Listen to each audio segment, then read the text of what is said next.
Saludos, estimados amigos digitales, donde quiera que ustedes se encuentren. Reciban mi abrazo virtual, mi cariño, mi respeto y mi agradecimiento por seguir este espacio.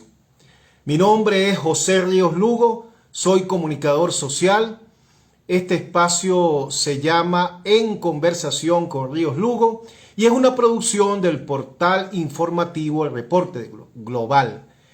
Estamos escuchando allí de fondo mientras esperamos a que se vayan conectando los amigos a nada más y nada menos que los tres tenores: Carrera, Plácido Domingo y Luciano Pavarotti, con ese tema New York, New York. Excelente, una maravilla.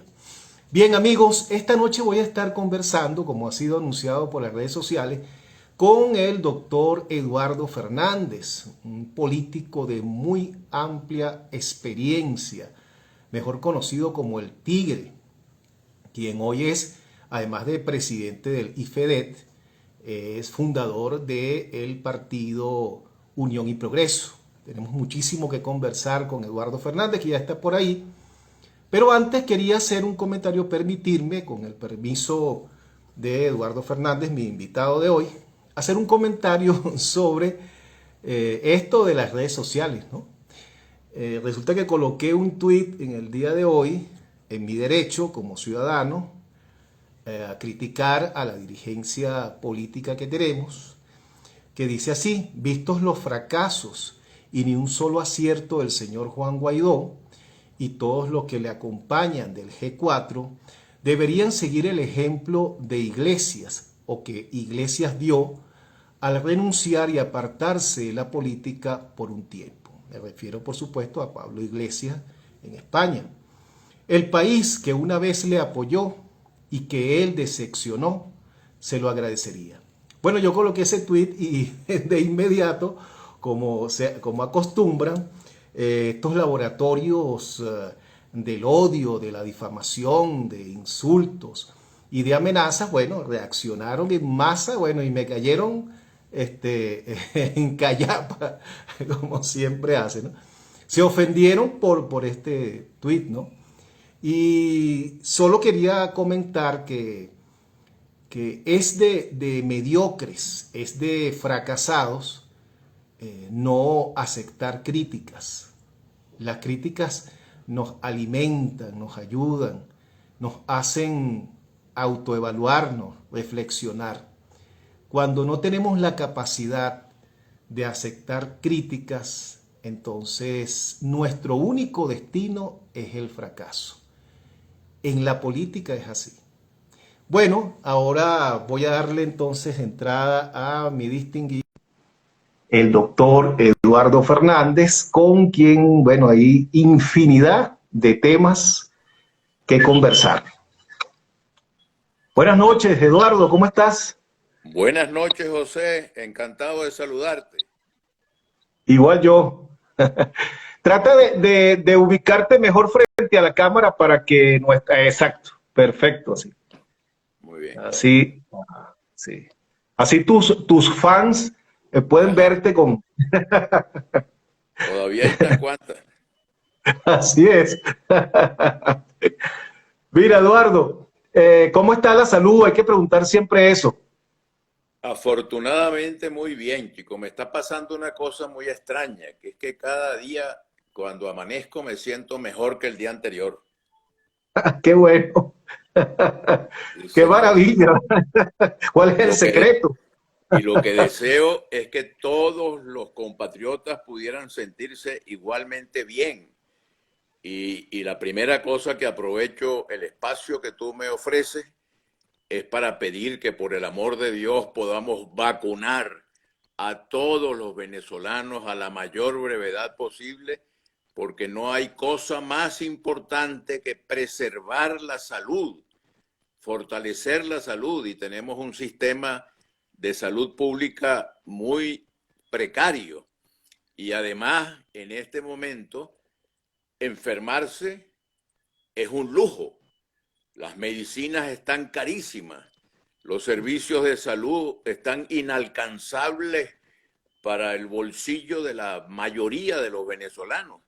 De modo que ojalá nos ocupemos de una manera prioritaria por el problema de la salud de los venezolanos, especialmente de los más vulnerables, de los mayores o de los más pobres, de las mujeres, de los médicos, de los trabajadores de la salud.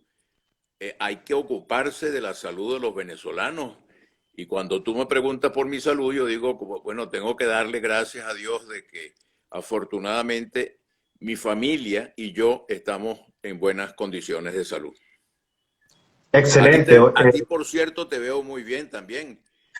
Sí, gracias a Dios. También Te tengo. veo, Bueno, es que nos te veo un cuidamos, poco, Eduardo. te veo un poco despeinado, pero aparte de eso, todo Ah, muy bien. sí. El apuro, el apuro. Sí, es que también la salud depende de cuidarnos también, ¿no? Y eso, y Claro. en más en estos momentos hay que tomar todas las medidas de bioseguridad. Y yo en eso soy de verdad sumamente religioso. Le Muy tengo bien. mucho miedo a siquiera la posibilidad de adquirir ese terrible mal. Pero Muy bueno, bien. Eduardo, fíjate, una de las cosas que quiero que nos digas, tu opinión, tu forma de verlo, es precisamente este acuerdo que se acaba de concretar la semana pasada para la designación de un nuevo Consejo Nacional Electoral. ¿Podemos ser optimistas ante eso? ¿Qué expectativas tienes tú en lo particular de esos nuevos rectores que están conformando desde ya ese CNE? Mira, José, evidentemente eso es una buena noticia. Yo no dudo en expresar que este Consejo Nacional Electoral, tal como lo veo, es el mejor que hemos tenido en los últimos 20 años, por lo menos. Es un Consejo Nacional Electoral donde hay figuras que a mí me inspiran mucho respeto, como por ejemplo Enrique Márquez, que fue vicepresidente de la Asamblea Nacional cuando la Asamblea Nacional estuvo controlada por la oposición.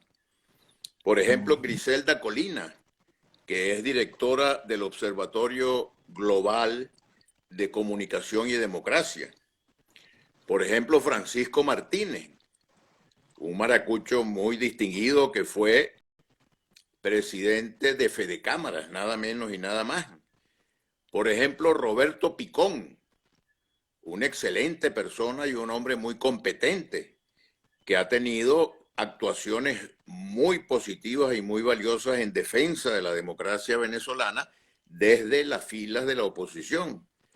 Y por ejemplo, León Arizmendi, que es un abogado laboralista muy vinculado con el movimiento sindical democrático venezolano. Bueno, eso no lo habíamos visto en ningún Consejo Nacional Electoral anterior y eso me parece muy bien.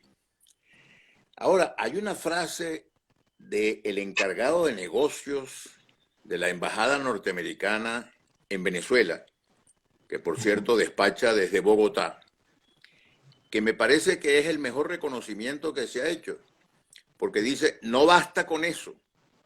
O sea, con esa declaración está diciendo que eso es importante. Yo considero que es muy importante, pero tiene toda la razón al decir, con eso no basta. Por supuesto, ¿qué más hace falta? Hace falta votar, nada más. Es decir, si no votas, no ganas. Si no votas, pierdes. Entonces, ¿qué es lo que yo creo? Que además de ese Consejo Nacional Electoral, que inspira mucha mayor confianza que ninguno de los precedentes, hace falta que los que queremos el cambio, esa abrumadora mayoría de venezolanos que no estamos contentos con el régimen de Maduro, nos pongamos de acuerdo para convocar a esa inmensa mayoría de los venezolanos a votar. Pero para eso además tenemos que tener un mensaje, que es lo que nos proponemos hacer una vez que se sustituya al actual régimen, porque tenemos que transmitirle al país un mensaje de cambio, de esperanza, de que vamos a recuperarnos desde el punto de vista económico y social, de que los servicios públicos van a mejorar y cómo los vamos a mejorar, de que va a haber luz eléctrica en todas las casas y todos los días y a todas las horas, que los venezolanos vamos a tener agua potable, que vamos a recuperar el ingreso familiar y el ingreso personal, que vamos a tener la posibilidad de ir al mercado y poder comprar las cosas que necesitamos por el ingreso que tengamos. Es decir, hay que presentarle al país una propuesta de construcción de una democracia nueva. Y hay que hacerlo además con un discurso muy incluyente. Es la hora de la unión nacional. Por eso yo he apoyado mucho a los fundadores de esto, que no es un partido político, sino un movimiento político que se llama Unión y Progreso, porque son, a mi juicio, las dos cosas que más necesita Venezuela. Dejar atrás la cultura de la confrontación y del odio, a la cual tú hacías referencia al comienzo del programa, dejar atrás la cultura de la confrontación y del odio y promover una cultura de la solidaridad, de la fraternidad, del respeto a la opinión ajena, de trabajar juntos por mejorar las condiciones de vida de los venezolanos.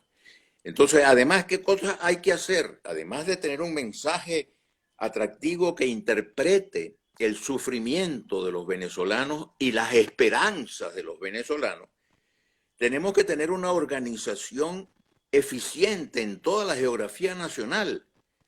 A veces pienso, José, que estamos mejor organizados en Miami, o en Bogotá, o en Madrid, que en Valle de la Pascua, o en Cumaná, o en Maracaibo. Entonces tenemos que organizarnos. Y la organización es fundamental porque sirve para transmitir el mensaje, para divulgar el mensaje de cambio y de esperanza, pero también sirve para defender los votos en las mesas electorales. Porque el problema no está en la oficina nacional del Consejo Nacional Electoral. El problema está en que si en las mesas de votación no hay una representación adecuada de quienes somos partidarios del cambio, ahí puede pasar cualquier cosa. Por cierto, como pasaba antes, porque yo tuve noticias de que algunos adecos a veces, cuando no había la observación de la oposición, se cogían los votos. Y no tengo ninguna duda de que en una mesa donde estaban los copellanos y no había nadie del otro lado, pues a lo mejor también. Esas son debilidades humanas lamentables. Pero si estamos bien organizados, y eso no se lo podemos pedir nosotros ni al gobierno nacional, ni al Consejo Nacional Electoral, ni a la Embajada de Estados Unidos, eso lo tenemos que hacer nosotros los venezolanos, como lo hizo Rómulo Betancourt cuando organizó Acción Democrática, como lo hizo Rafael Caldera cuando organizó al Partido Social Cristiano Copey. En toda la geografía nacional, estar presentes militantemente y organizados para llevar adelante la lucha. Pero mira, José, además de tener un buen mensaje y una buena organización, hace falta renunciar mentalmente de una vez por todas a la idea de que pueden haber soluciones mágicas, golpes militares que son muy poco probables y nada deseables. Y peor aún, gentes que creen que esto se va a arreglar con una invasión extranjera. Bájense de esa nube. Eso ni es probable, ni es deseable. Puede ser una tragedia. La solución está en manos de nosotros los venezolanos. Si nuestros líderes construyen un mensaje atractivo y una organización eficiente, adopten una estrategia inteligente. La estrategia de la abstención es buena para Maduro. Si alguien quiere favorecer a Maduro, pues infórmele: mire, señor Maduro, yo a usted no lo quiero, yo quiero cambiar su gobierno, pero le informo que yo no voy a votar. Maduro se contenta mucho. Oye, qué bueno que ese que es opositor no va a votar. Si por alguna razón yo voto en todas las elecciones en las que he podido hacerlo, es porque yo me pregunto, ¿qué quiere mi adversario que yo no vote? Yo no lo voy a complacer, yo voy a votar y voy a votar a favor de Venezuela y voy a votar en contra de un gobierno que considero negativo. Entonces hay un trabajo que no lo va a hacer Roberto Picón ni Enrique Márquez en nombre nuestro en el Consejo Nacional Electoral, que lo tenemos que hacer nosotros, los venezolanos, organizarnos en cada estado, en cada municipio, en cada parroquia, en cada centro de votación, en cada centro electoral. Buen mensaje, buena organización, una buena estrategia.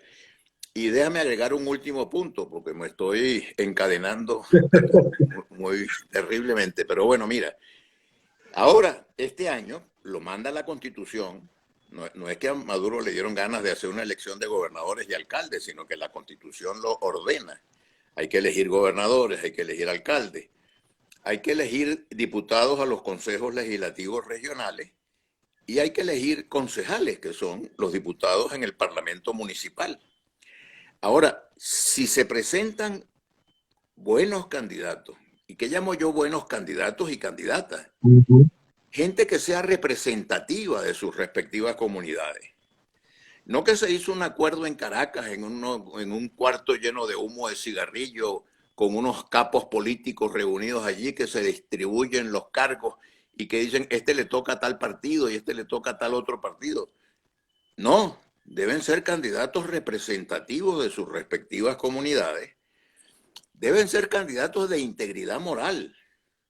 Una de las cosas que a mí me ha impactado recientemente mucho es que los líderes que contribuyeron a elegir la Asamblea Nacional, que tuvo mayoría de oposición y fue elegida en diciembre del 2015, han denunciado que un número importante de miembros de esa Asamblea Nacional no eran confiables moralmente. Bueno, ¿y quién los llevó allí? ¿Quién los eligió?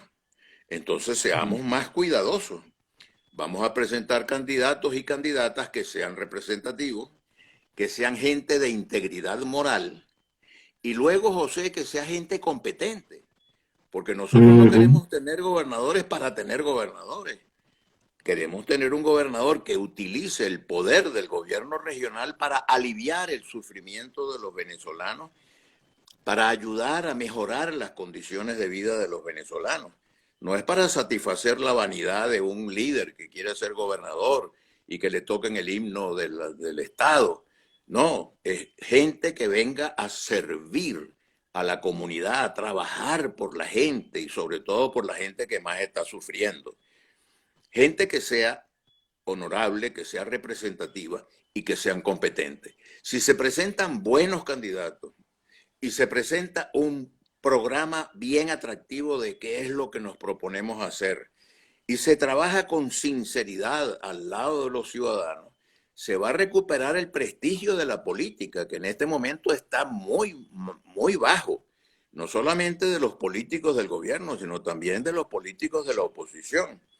Si se trabaja con seriedad y sobre todo con una palabra clave, que yo sé que tú también le rindes homenaje a esa palabra, que es la palabra amor. El tema es amor por Venezuela y amor por los venezolanos, especialmente por la gente que más está sufriendo. Si se trabaja de esa manera, entonces complementamos lo que se logró con el Consejo Nacional Electoral. Pero si solamente el Consejo Nacional Electoral y eso es lo único, pues eso no es suficiente. Hay que tomar la decisión política de aprovechar esta coyuntura para entender que la abstención al único que favorece es a Maduro y a sus amigos. Y que si seguimos en esta línea de la abstención, porque estábamos muy confiados en que el señor Trump nos iba a ayudar al cese de la usurpación, y resulta que ya el señor Trump pasó y no se logró ningún acto que cesara la usurpación.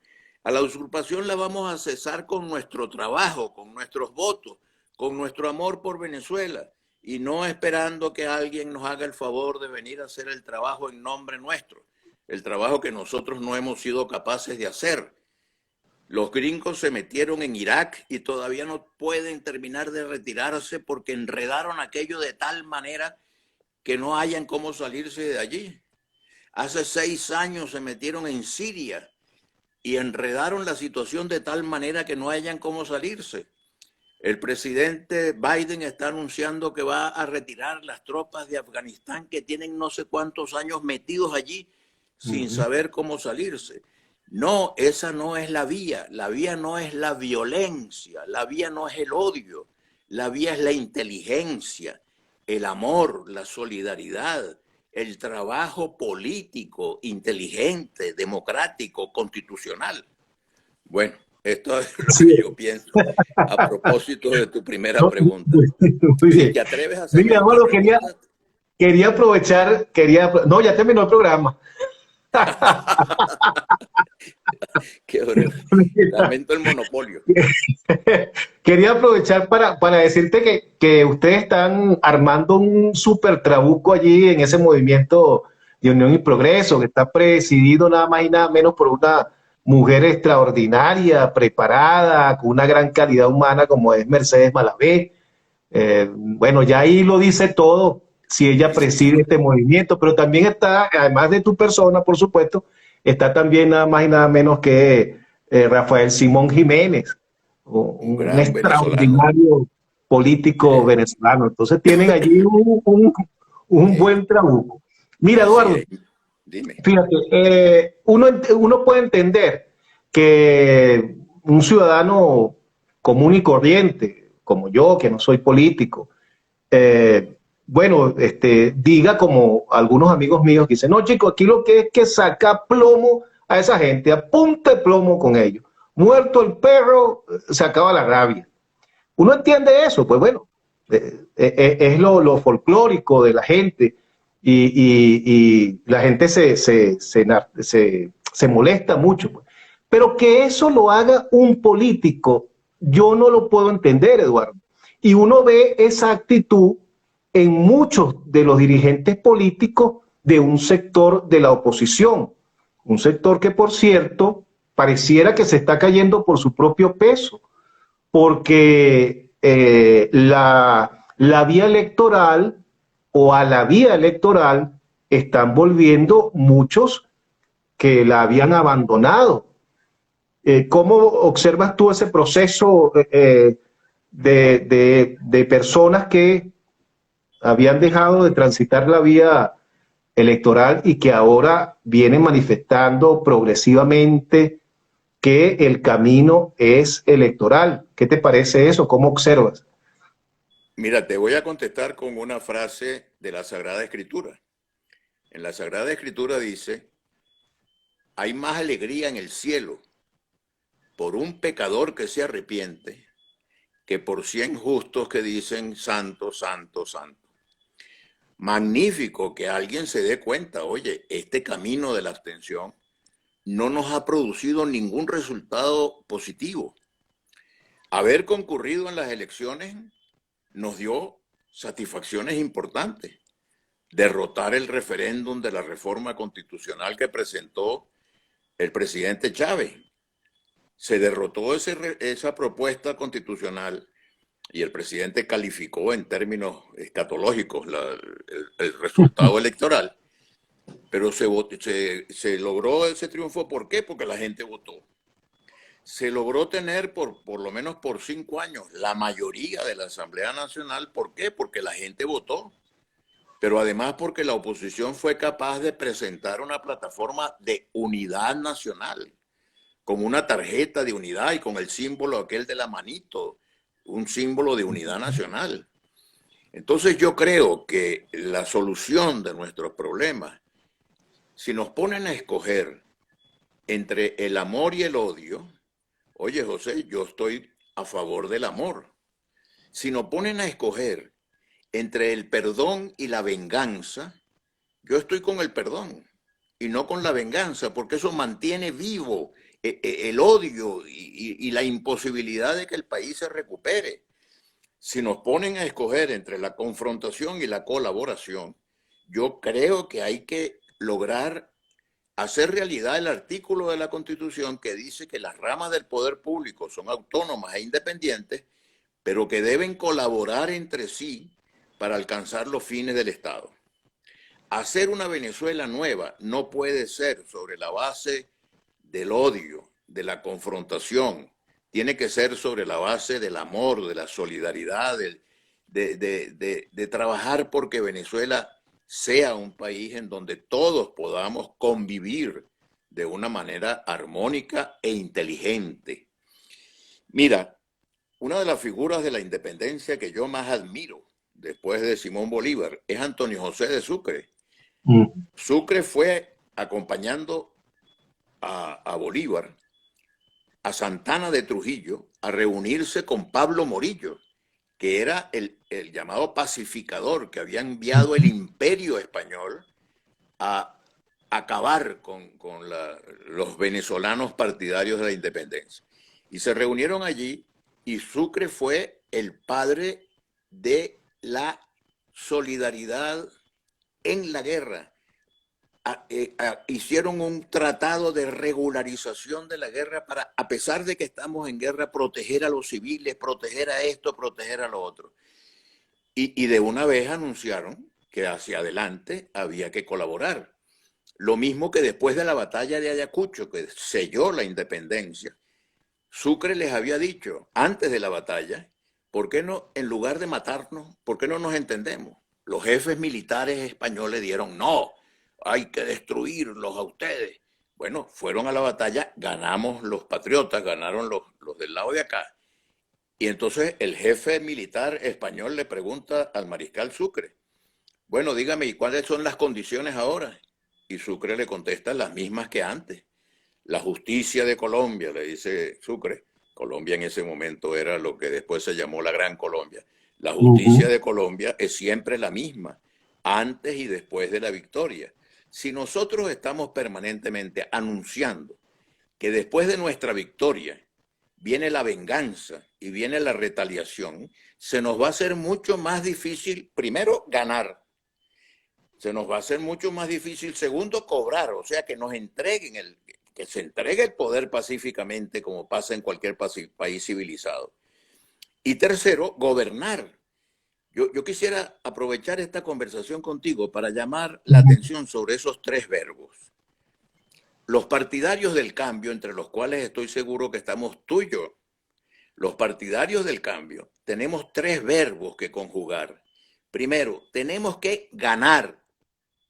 Para ganar hay que votar y hay que cuidar los votos. Segundo, tenemos que cobrar el triunfo. No sería suficiente ganar si no somos capaces de lograr una transmisión pacífica del poder, como lo lograron los chilenos cuando acabaron con la dictadura de Pinochet. Lograron que Pinochet y los jefes militares que habían acompañado la dictadura entregaran pacíficamente el poder. Como lo lograron los polacos, que lograron sacarse de encima una dictadura comunista y lograron que la transición fuera pacífica y civilizada. Entonces, tenemos que conjugar tres verbos. Hay que ganar, que no hemos ganado todavía, al contrario. Segundo, hay que cobrar el triunfo y cobrarlo en términos pacíficos y civilizados. Y tercero, oye, hay que pensar un poquito, ¿cómo va a ser la cosa después que ganemos? Porque si el país va a estar enguerrillado, y si vamos a tener a los chavistas, que no sé qué porcentaje de la población representan, pero en todo caso tienen un número significativo de partidarios, incendiando pozos petroleros o incendiando o creando dificultades para el gobierno, ese gobierno no va a poder gobernar bien. Entonces tenemos que hacer las cosas con inteligencia, con patriotismo, con amor por Venezuela, y yo creo que es importante que tengamos esos tres verbos presentes. El verbo ganar, el verbo cobrar y el verbo gobernar. Y así es. Eduardo. Bueno, ajá. Ajá. Quería aprovechar una pregunta que yo tengo aquí para hacerte, pero voy a aprovechar que una de nuestras seguidoras, Oriana Sofía CP, te dice, buenas noches, doctor, ¿qué opina con el referéndum presidencial como una posible vía electoral? ¿Cree que es viable a sabiendas que es constitucional? Por supuesto, es un recurso constitucional, Pero todo depende, aprovecho para decirte, todo depende de qué pasen las elecciones de gobernadores y de alcaldes. Porque si prevalece de nuevo la abstención, ni Mandrake va a poder convencer a la gente de que vayan al referéndum revocatorio. Para revocar al señor Maduro, hace falta lograr una votación igual o superior, mejor dicho, superior, aunque sea en un voto, a la votación que obtuvo el funcionario cuando fue elegido, el funcionario de cuya revocación se está tratando. Entonces hay que sacar unos cuantos millones de votos. Ahora, si seguimos desarrollando el culto a la abstención, pues el referéndum revocatorio tampoco vamos a ir a votar. Ahora, sería un gran aliento para el cambio político, que te repito, debe ser civilizado, democrático, constitucional, que la alternativa democrática frente al régimen de Maduro lograra en las elecciones de gobernadores y alcaldes un triunfo grande, mayoritario. Eso animaría mucho a la gente para el referéndum revocatorio. Y al referéndum revocatorio no podemos llegar sin haber por lo menos anunciado qué es lo que viene después. Porque la gente no va a dar un salto en el vacío. Dicen que los hombres descendemos de los monos. Yo no sé si eso es verdad o no es verdad, pero lo que sí sé es que los monos cuando están en la selva no sueltan una liana sin agarrarse de la otra liana. Le estamos pidiendo al país que abandone esta liana que nos está haciendo tanto daño, pero hay que asomar las características de la que viene, sobre todo porque el lapso que establece la Constitución después de la revocación de un mandato para elegir un nuevo presidente es muy breve. Por tanto, hay que anunciar. Hace un rato tú decías que hay en la oposición gente que piensa, no, lo que hay es que ametrallar a esta gente porque nada puede ser peor que esto. Yo estoy oyendo eso desde hace muchos años, José. Yo me acuerdo que cuando yo fui en la madrugada del 4 de febrero de 1992 a la televisión a defender la Constitución y a defender la democracia, mucha gente me decía, Eduardo, pero es que no puede haber nada peor que Carlos Andrés Pérez. Y después de Carlos Andrés Pérez vino lo que vino. Pero después cuando estaba el señor Chávez en la presidencia me decían, todo se resuelva si le dan un balazo a Chávez, porque el refrán ese que tú refrescaste ahorita, muerto el perro se acabó la rabia, maten a Chávez. Bueno, y después que sin necesidad de matarlo, la providencia divina se llevó al señor Chávez para una vida diferente, bueno, vino Maduro. Entonces cuando me dicen a mí ahora, no, mira, es que peor que Maduro no puede haber nada, mira, todo lo que es susceptible de ser empeorado, desgraciadamente se ha comprobado a través de la historia universal y a través de todos los tiempos que es empeorable. Entonces, no empeoremos. Una guerra civil en Venezuela sería mucho peor de lo que estamos viviendo ahorita. Una confrontación desatada entre todos los venezolanos sería terrible. Mira el ejemplo de Colombia. Tienen 70 años de violencia. Esta violencia no es nueva. Esta violencia tiene sus antecedentes. Esta violencia que están sufriendo los venezolanos, los colombianos. Y yo le pido a Dios que alivie esa situación de sufrimiento en Colombia, porque la paz en Colombia es tan importante para nosotros los venezolanos como la paz en Venezuela debe ser importante para los colombianos. Y Colombia y Venezuela deben trabajar juntos. Pero lo que necesitamos es pensar con seriedad que el futuro de Venezuela nos obliga a una política de armonía, de entendimiento, de no andar buscando venganzas, sino perdón, de no estar buscando el odio, sino el amor, de no estar buscando la confrontación, sino la cooperación para resolver los problemas de la gente. Así es. Eduardo, fíjate, es importante lo que tú señalaste, de alguna manera el referéndum puede estar supeditado al resultado para la oposición de las elecciones regionales. Eso es importante porque hay algunos sectores que están vendiendo nuevamente el referéndum como la salida rápida, esa salida mágica, esa salida salomónica que nos va a todos de la noche a la mañana a llevar a una vida mejor. Y como tú bien señalabas, el referéndum tiene sus procesos y hay que llegar muy bien organizado y con fuerza. Si en las regionales salimos con las tablas en la cabeza, no vamos a tener ninguna fuerza para convocar a la ciudadanía a un hecho o a una empresa como implica el referéndum, que fíjate, solamente hay que recoger más de 4 millones de firmas y someterlas al Consejo Nacional Electoral para que nos diga si son firmas válidas o no. Ya eso es una empresa en sí. Pero luego, entonces convocar, tendríamos que sacar un voto más de los que llevó a la presidencia en el 2018 a Nicolás Maduro para que el revocatorio se haga efectivo. Entonces no es cualquier cosa y va a depender efectivamente, yo creo, igual como tú lo estás señalando, que ese resultado de las regionales sea lo más favorable posible a los sectores de oposición.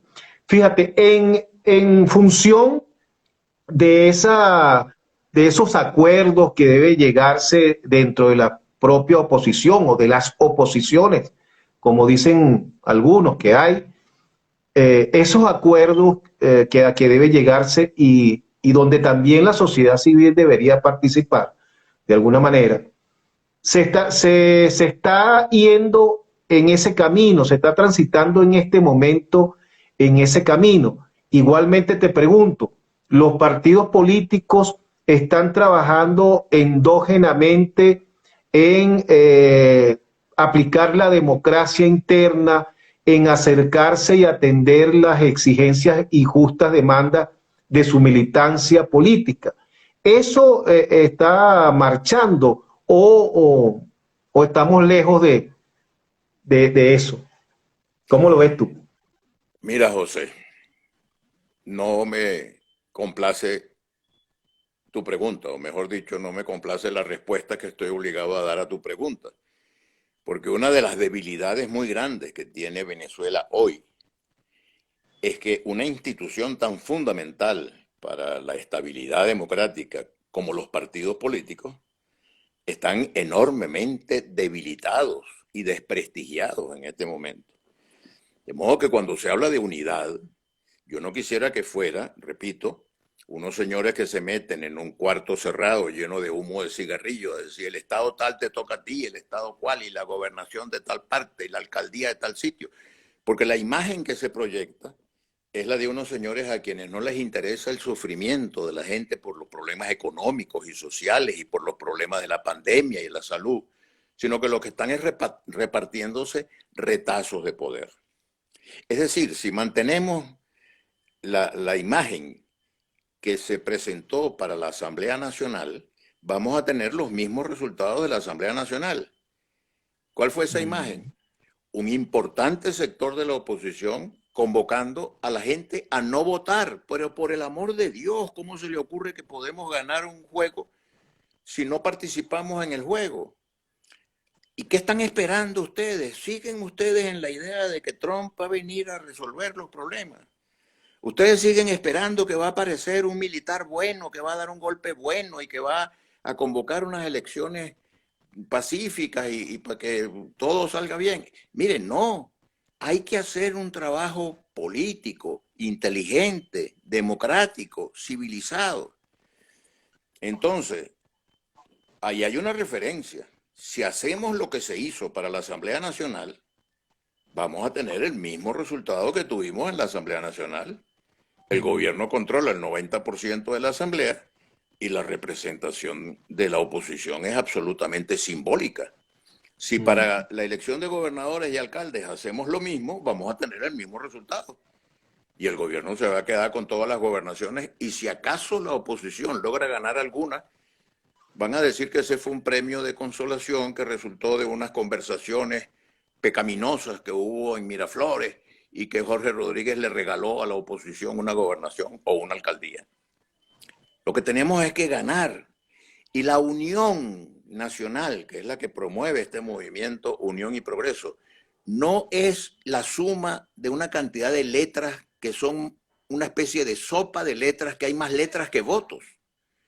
Nosotros lo que queremos es que haya una unión nacional, que todos los factores, los empresarios, los trabajadores, la iglesia, o mejor dicho, las iglesias, los diferentes gremios profesionales, las academias, las universidades, logremos unificarnos y presentar buenos candidatos para las gobernaciones. Este candidato es bueno no porque es miembro de tal partido o de cual partido.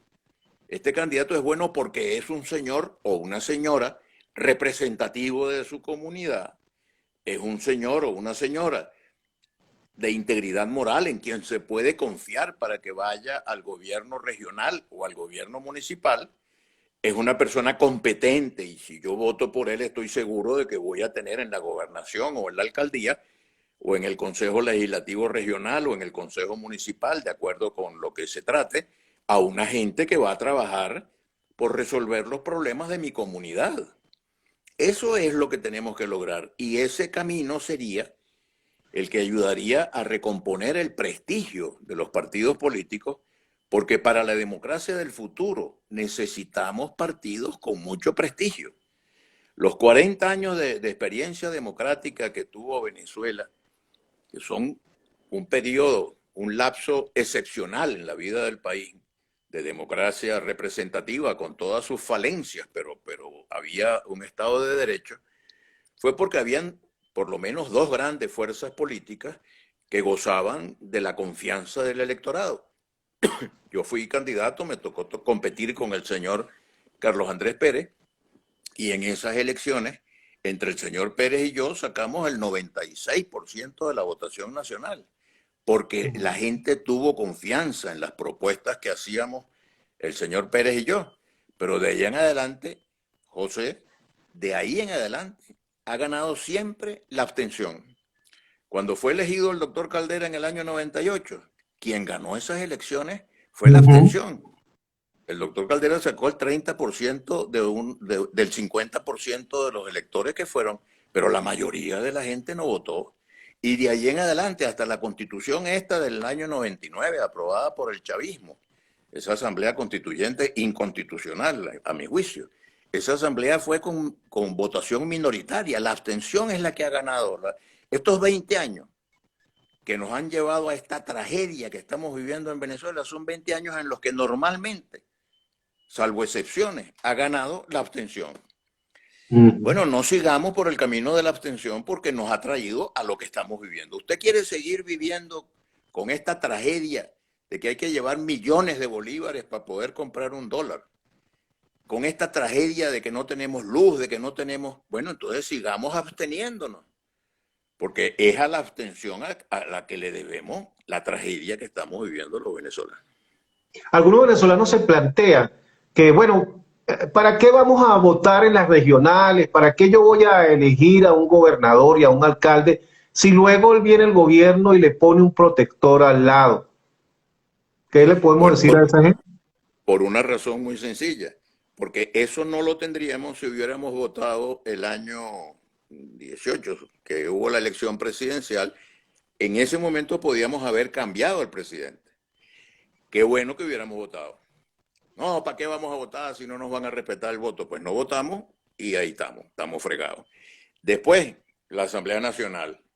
Oye, habría sido bien importante que esa mayoría que en todas las encuestas aparece claramente a favor del cambio político en Venezuela hubiera recibido propuestas de los líderes de la oposición que motivaran al electorado y que dijeran, oye, vamos a elegir a estos señores para que desde la Asamblea Nacional nos ayuden al cambio político. Ah, no. Bueno, ahora la que nos toca es la de gobernadores y alcaldes. Yo entiendo que hay mucha gente que dice, pero es que con cambiar al gobernador o ratificar al gobernador que tenemos no vamos a lograr nada, y además si ganan la posición le nombran... Bueno, si hay una contundente demostración electoral en las elecciones de gobernadores y alcaldes, pero todo después depende de nosotros. Nosotros tenemos que ir a votar o resignarnos a seguir esperando a ver si alguna vez aparece la famosa invasión extranjera o si aparece el golpe militar.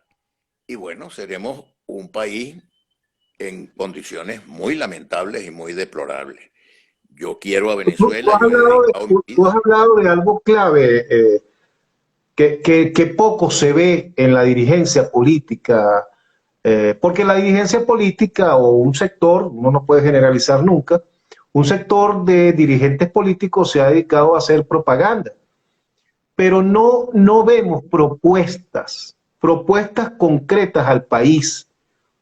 Y Bueno, tal vez eso es lo que aleja a la ciudadanía y es lo que tú dices, pues más vale malo conocido que bueno por conocer, porque el chavismo siempre le ha presentado al país propuestas, que sean propuestas terribles, que estén descubriendo el agua tibia con esa propuesta, como que si la ruta de la empanada, los gallineros verticales y qué sé yo cuánta cosa se le ha ocurrido en estos años, pero le han presentado al país constantemente propuestas. Pero del lado de oposición, pareciera que no hay propuestas, sino propaganda solamente.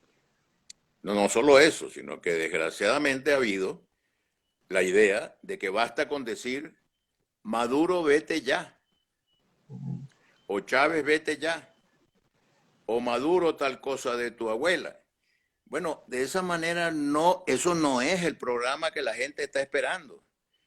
Yo estoy seguro que los venezolanos están esperando una fuerza política seria y abrigo la esperanza de que en esa dirección ayude el movimiento de unión y progreso que lideriza Mercedes Malavé y Miguel Parra y Rafael Simón Jiménez y todo ese grupo. El país está esperando una visión de futuro. Cuando Rómulo Betancourt creó Acción Democrática, primero se fue a Barranquilla, a la frutería de su amigo Raúl Leoni, y lanzaron un manifiesto con una propuesta de país. Cuando Rafael Caldera y sus amigos fueron a fundar a COPEI, elaboraron un documento basado en la doctrina social de la iglesia y le presentaron una propuesta al país y salieron a luchar. Este mismo movimiento chavista le dio una promesa al país que ha incumplido radicalmente. Vamos a acabar con la pobreza, vamos a acabar con la corrupción, vamos a acabar con los adecos y los copellanos. Bueno, y no acabaron con nada de eso. Al contrario, en relación con la pobreza, hoy hay más pobres que nunca antes en Venezuela. Y en relación con la corrupción, hoy hay más corrupción que nunca antes en Venezuela. Entonces, de lo que se trata es que el país está esperando una fuerza política que no solamente diga que se vaya Maduro, sino que es lo que vamos a hacer al día siguiente que se vaya Maduro. Vamos a trabajar por recuperar la economía. ¿Cómo lo van a hacer, señores? Estas son nuestras propuestas. Vamos a trabajar por mejorar la situación de la pobreza. ¿Cómo lo vamos a resolver? ¿Cómo vamos a hacer con la educación? ¿Cómo vamos a hacer con los hospitales? ¿Cómo vamos a hacer con la salud? ¿Cómo vamos a hacer con el salario, con el ingreso? La gente quiere tener dinero y que ese dinero sea buen dinero para poder comprar en el mercado lo que se necesita. Entonces, mira, José, yo creo que tú tienes toda la razón. La política tiene que ser propositiva. Tú tienes que proponer, tienes que decir, quiero cambiar lo que hay porque es malo. Esto me parece muy malo, pero no solamente basta eso. Hay que decir, y yo, en caso de tener el favor del voto popular, me propongo construir una democracia nueva con estas características, construir una economía nueva con estas características, para que el electorado se sienta motivado. Así A es. mí me El parece mucho, salario, bueno, Eduardo, porque ya estamos llegando, nos quedan 10 minuticos por allí del espacio y quería abordar tres temas más contigo que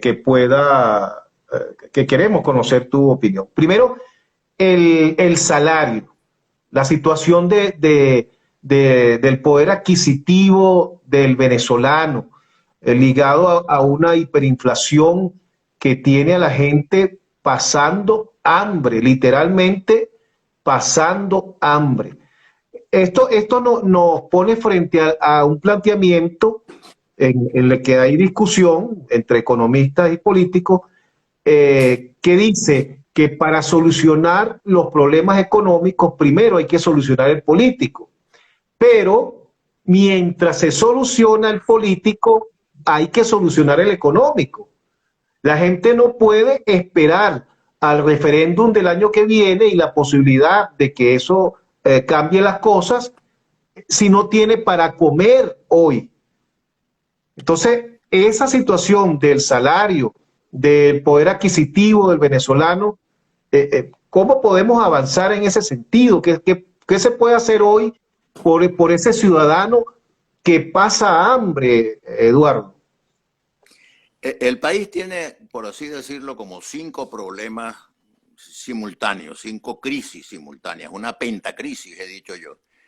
El primero es una crisis política, una crisis del colapso de las instituciones democráticas. El segundo, una catástrofe económica. El tercero, una catástrofe social, el hambre, el desempleo, la miseria. El cuarto, digamos, una crisis de servicios públicos, de luz eléctrica, etcétera. Y yo diría que el quinto es una crisis moral, una crisis de corrupción y de despilfarro de recursos que tiene indignado a la población. No es cuestión de que este es primero y después que arreglemos esto vamos al segundo y después vamos al tercero. Hay que abordar la solución de esos 5 problemas simultáneamente. Desde luego que el cambio político tiene una importancia fundamental y el cambio político se podría dar de una vez. Voy a decirte algo que mucha gente cuando me oye decirlo dice, pero qué ingenuidad la tuya. Oye, si el presidente se diera cuenta, si el señor Maduro se diera cuenta de que su presencia en Miraflores hace imposible mejorar la situación económica, y habida cuenta de que él toda su vida dijo que él luchaba por los pobres y tal, bueno, señor Maduro, mientras usted esté en Miraflores, los pobres van a seguir siendo pobres y cada vez más pobres. Porque la solución económica, es decir, estimular la economía para tener una moneda decente, para tener posibilidades de un salario razonable y un ingreso familiar que permita hacer el mercado, porque eso es lo que queremos, no queremos un ingreso familiar para irnos a dar la gran vida en Miami, no, lo que queremos es atender las necesidades básicas de la familia. Bueno, para eso necesitamos nosotros los venezolanos inversiones muy importantes, inversiones nacionales, pero sobre todo inversiones internacionales, inversiones públicas, pero sobre todo inversiones privadas. Ahora, para que haya inversiones tiene que haber confianza. Oye, y mientras estos señores estén en Miraflores, no hay confianza en la economía venezolana. Entonces, estos señores deberían ellos mismos anunciarle al país que están dispuestos a que se desarrolle un proceso que permita la sustitución pacífica, democrática, civilizada, constitucional del actual gobierno por un nuevo gobierno que pueda estar en condiciones de resolver esto. Esto que yo propongo debió haberse hecho ayer. Ahora, lamentablemente no lo hicimos ayer. Deberíamos estarlo haciendo hoy. Bueno, lamentablemente no creo que haya condiciones para hacerlo hoy. Ojalá haya condiciones mañana. Porque es lo que hizo el señor, ¿cómo se llama? El líder este de la izquierda en Madrid, que acaba de renunciar a la política. Pablo Iglesias. Pablo Iglesias. Oye, mi propuesta fracasó. En consecuencia, yo me voy. Bueno, por fin le veo a ese señor un gesto verdaderamente democrático e inteligente. Tu propuesta, tu política fracasó. Pues vete. La propuesta que nos ha hecho el socialismo del siglo XXI nos ha conducido a este desastre, a este horror. Nadie podía imaginarse que en Venezuela íbamos a estar en esta situación tan espantosa que estamos viviendo. Ahora, la solución política pasa por un cambio de gobierno. Y el cambio de gobierno yo no quisiera que fuera un cambio traumático, violento, que agrave más todavía la situación de sufrimiento que tenemos los venezolanos, sino que ojalá que pudiéramos demostrar inteligencia, los líderes del gobierno y los líderes de la oposición, y los líderes de todo el mundo intermedio, digamos, de eso que algunos llaman la sociedad civil. Bueno, que todos contribuyamos a asegurarle a Venezuela un cambio político para tener un gobierno que merezca la confianza de los ciudadanos dentro de Venezuela y que merezca la confianza de los inversionistas nacionales o internacionales, de la comunidad financiera internacional. Nosotros deberíamos estar en condiciones de negociar unos créditos con el Banco Mundial, con el Fondo Monetario Internacional, con el Banco Interamericano de Desarrollo, con la Corporación Andina de Fomento. Es decir, deberíamos estar en condiciones de mejorar la situación económica del país para que mejore la situación de los pobres, para que mejore la situación de la mayoría, para que haya empleos decentes, o sea, empleos productivos, modernos, bien pagados, estables y con sistemas de seguridad social que protejan a los trabajadores. De Eduardo, esto se trata. fíjate, me gustaría saber, fíjate, cómo has venido observando esa situación que se viene presentando desde el mes de marzo en Apure, que es bien alarmante y donde nuestros soldados, nuestras Fuerzas Armadas han perdido a un significativo número de, de, de soldados allí, de militares. Y o ayer se capturaron ya esa disidencia de la guerrilla colombiana de la FARC, que actúa allí en esa zona y que se enfrenta a nuestras Fuerzas Armadas, capturó a 8 venezolanos. Ellos han declarado que tienen a 8 venezolanos capturados. ¿Cómo observas esa situación que se viene presentando allí en Apure, Eduardo? Es parte de la tragedia nacional. Desde hace muchos años los venezolanos en general tenemos una deuda con la frontera venezolana, porque el desarrollo del país se concentró en la zona norte costera y se abandonó por años y por años y por años la frontera, desde la frontera en La Guajira, Zuliana, pasando por el estado Táchira, el estado Apure, el estado Amazonas, el estado Bolívar, hasta el Tamacuro. Bueno, pues desgraciadamente no se atendió suficientemente. En el primer gobierno del doctor Caldera, gobierno en el cual yo tuve el honor de servir, se hizo un programa que se llamaba La Conquista del Sur para defender la frontera. En estos días apareció un documento que me pareció magnífico de Unión y Progreso diciendo que la frontera, la defensa de la frontera, es una obligación de todos los venezolanos, pero por supuesto particularmente del gobierno. Yo quiero aprovechar tu pregunta para manifestar mi solidaridad con la Fuerza Armada venezolana. La Fuerza Armada venezolana, que es objeto de tantas críticas, sin embargo, en este caso concreto, yo quiero decir un soldado venezolano preso, un oficial venezolano asesinado, unos oficiales venezolanos o soldados venezolanos utilizados como rehenes por unas guerrillas que son importadas de un problema del país vecino. Eso tiene que conmovernos a todos los venezolanos e indignarnos a todos los venezolanos. En ese comunicado, Unión y Progreso dice, solidarios con la Fuerza Armada, solidarios con los jefes militares que tienen que enfrentar a ese movimiento irregular, pero exigimos al gobierno, primero que dé una información plena. No puede haber oscuridades en esto. El país tiene que estar informado de qué es lo que está pasando. Y luego que se asuma una política de defensa de nuestra frontera, de poblamiento, de equipamiento. La frontera debería tener servicios públicos de primera categoría y deberían haber esfuerzos de densificación de la frontera, que se llama, o es una palabra muy fea en el castellano, pero que es la que se refiere a eso, que es lo que llaman el amojonamiento, es decir, marcar la frontera, poblar la frontera, civilizar la frontera. Defender la frontera es hacer labor de patria.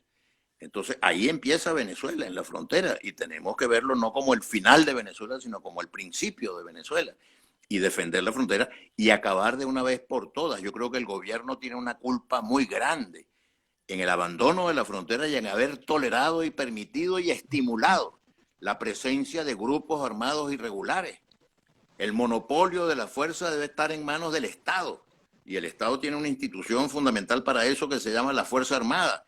No puede tolerarse que haya grupos armados en la cota 905, pero tampoco puede tolerarse que haya grupos irregulares armados y en gran medida extranjeros operando libremente en la frontera venezolana.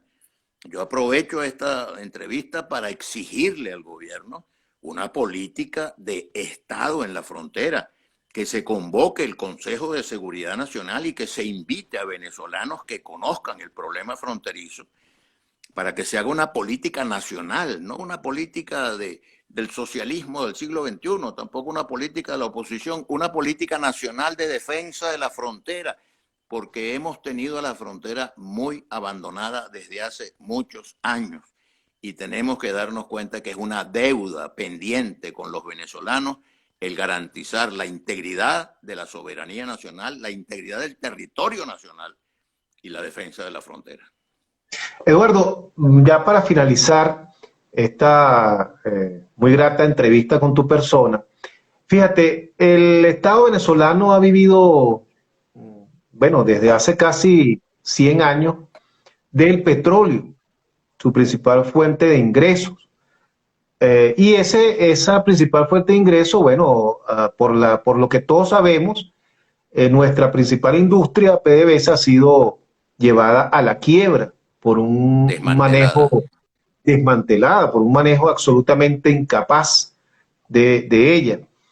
Se plantea ahora unas reformas en la ley de hidrocarburos, de manera que eso que establece que el Estado debe quedarse con 51% de las acciones cambie y eso sea más atractivo a que capitales foráneos lleguen al país a invertir en la industria petrolera, pero también se está dando el debate de si el Estado debe mantener el negocio petrolero y debe hacer grandes inversiones para la recuperación de la industria petrolera.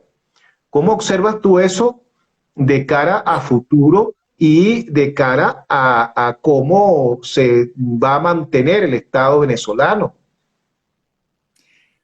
Tú lo acabas de decir, grandes inversiones. Recuperar la industria petrolera venezolana supone grandísimas inversiones y el Estado venezolano está quebrado. Entonces, ¿cómo hacemos nosotros para recuperar la industria petrolera? Se necesitan por lo menos 3 cosas. Tecnología de punta. La tecnología en todas las materias, pero particularmente en la explotación de la industria petrolera, ha evolucionado a pasos agigantados. El Estado venezolano no tiene la más mínima idea de todos los recursos tecnológicos que se necesitan. Hay gente en el mundo que sí sabe y que domina la tecnología que se requiere para el petróleo. Luego, como tú lo has dicho muy bien, grandísimas inversiones. El Estado no tiene esos recursos, ni hay en Venezuela esos recursos, pues vamos a tener necesidad de llegar a acuerdos que permitan la utilización y el aprovechamiento de esas grandes inversiones. Y finalmente se necesita un gran conocimiento del manejo del mercado petrolero mundial. Tampoco creo yo que en ese equipo que ha dirigido la política petrolera venezolana haya nadie que domine el mundo del intercambio comercial que supone el desarrollo de la industria petrolera. Entonces, por todos esos factores tenemos que tener una visión muy pragmática, muy flexible, muy abierta, no dogmática. El tema de que el petróleo tiene que estar en manos del Estado. Mira, la potencia económica más poderosa del mundo, la potencia económica y petrolera, energética más poderosa del mundo, no tiene un solo pozo petrolero, no es dueña de ningún pozo petrolero, no es dueña de ninguna actividad petrolera, los Estados Unidos. En cambio, la Unión Soviética era dueña de todo lo que tenía que ver con aquello, y aquello colapsó y aquello se hundió. De modo que no seamos dogmáticos en esta materia. Yo creo que el Estado tiene que cumplir una función importantísima. Pero esa necesidad de que todo tiene que estar en manos del Estado es lo que nos ha traído a esto. Porque la tragedia de Venezuela no fue que no sembramos el petróleo, fue que no logramos dominarlo. El petróleo nos dominó a nosotros. Y el petróleo nos condujo a esta situación. Hay un libro de... Pero vale la pena, Eduardo, seguir apostando a que el Estado dependa de la industria petrolera, aun y cuando nos dicen que somos la primera reserva de petróleo del mundo, cosa que algunos expertos en petróleo como Rafael Quiroz dice que no, que somos los cuartos en reservas petroleras. Pero bueno, ¿vale la pena eso o es una oportunidad para que empecemos a desarrollar otras áreas como la agricultura, por ejemplo, y el turismo. Tú sabes que hay un viejo refrán castellano que dice, no hay mal que por bien no venga. De esta tragedia que significa el colapso de la industria petrolera venezolana, hay una cosa positiva que se puede sacar, que es que los venezolanos entendamos que tenemos que tener una economía diversificada, que no puede ser que Venezuela, el Estado venezolano, el gobierno venezolano, pero el país entero, dependa exclusivamente de una sola fuente de ingresos. Venezuela tiene el potencial para contar con una economía diversificada. Allá enfrente de Venezuela, de las costas venezolanas, hay unas islas donde se vive muy bien, Aruba y Curazao y Bonaire. Y en esas islas se vive del turismo y le sacan provecho a un sol que es el mismo sol que tenemos nosotros, a un mar que es el mismo mar que tenemos nosotros, a un clima que es el mismo clima que tenemos nosotros. Y nosotros no obtenemos ningún beneficio por el turismo y ellos viven de eso y viven muy bien. En cambio, nosotros nos dedicamos a vivir del petróleo, vivimos muy bien durante algunos años, pero ahorita estamos en una tragedia espantosa.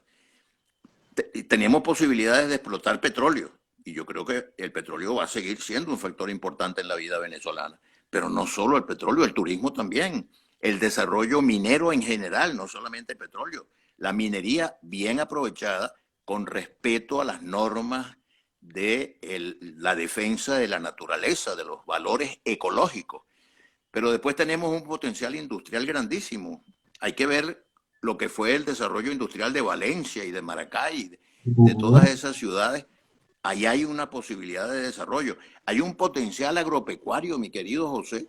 Nosotros tenemos recursos con los cuales dar de comer a toda la población venezolana y exportar y obtener beneficios de la exportación de productos de la agricultura vegetal y de la agricultura animal. Entonces, el potencial de desarrollo económico que tiene Venezuela es fabuloso. Ojalá nuestros liderazgos en el futuro no incurran en el mismo error que se asumió por 100 años de vivir exclusivamente de la renta petrolera y de no aprovechar el petróleo para hacer un desarrollo económico mucho más integral, más generador de empleo, porque la tragedia del petróleo es que genera muchas divisas, pero poco empleo. La industria petrolera no requiere mucha mano de obra. Y nosotros necesitamos darle empleo a nuestros conciudadanos, que los trabajadores venezolanos tengan eso que llama la Organización Internacional de Trabajo, empleos decentes, o sea, empleos productivos, que además estén bien pagados, que además tengan estabilidad laboral, que además tengan amparo de los sistemas de seguridad social. Vuelvo otra vez con mi tesis de que enfermarse en Venezuela es un lujo, pero si tuviéramos un sistema de seguridad social moderno, eficiente, competente, pues estaríamos a cubierto de ese peligro de que la salud nos falle. Bueno, el desarrollo petrolero es una de las muchas vías que tenemos hacia el futuro. Ojalá no cometamos los mismos errores que se cometieron en el pasado. Bueno, Eduardo, yo creo que hemos comprobado, o te pregunto, el tigre, las rayas del tigre se han desteñido y ya no ruge. No, el tigre ruge, pero tal vez con más serenidad, con más confianza. Yo tengo una gran esperanza en Venezuela. Yo creo que Venezuela es un país que tiene futuro, que el futuro de Venezuela no está en las manos del señor Trump, sino en nuestras propias manos, que nosotros vamos a construir un país mejor, que detrás de nosotros vienen nuevas generaciones que están muy preparados, muy equipados. De nuevo otra vez el refrán, no hay mal que por bien no venga. Con motivo de esta tragedia, muchos venezolanos han ido al exterior, pero han aprovechado para formarse, para capacitarse, para presentarse, y cuando venga el nuevo amanecer, cuando venga la nueva realidad, pues tendremos mucha gente que puede colaborar a hacer de Venezuela un país moderno, que tenga unión y progreso, que tenga beneficios materiales, pero también crecimiento espiritual y crecimiento cultural. José, muchísimas gracias por esta llamada y te puedo asegurar que para mí resulta muy grato conversar contigo. Igualmente, Eduardo, siempre un invitado de lujo en este humilde espacio. Y gracias, por supuesto, a cada una de esas personas que ha seguido la transmisión y que va a ver el video resultante que vamos a colgar en las diferentes redes sociales. Amigos digitales, muchas gracias. Nos vemos mañana a las 8 de la noche y vamos a estar conversando precisamente sobre el tema petrolero con el economista, ese excelente venezolano, Rafael Quiroz. Mañana, Qué Dios bueno.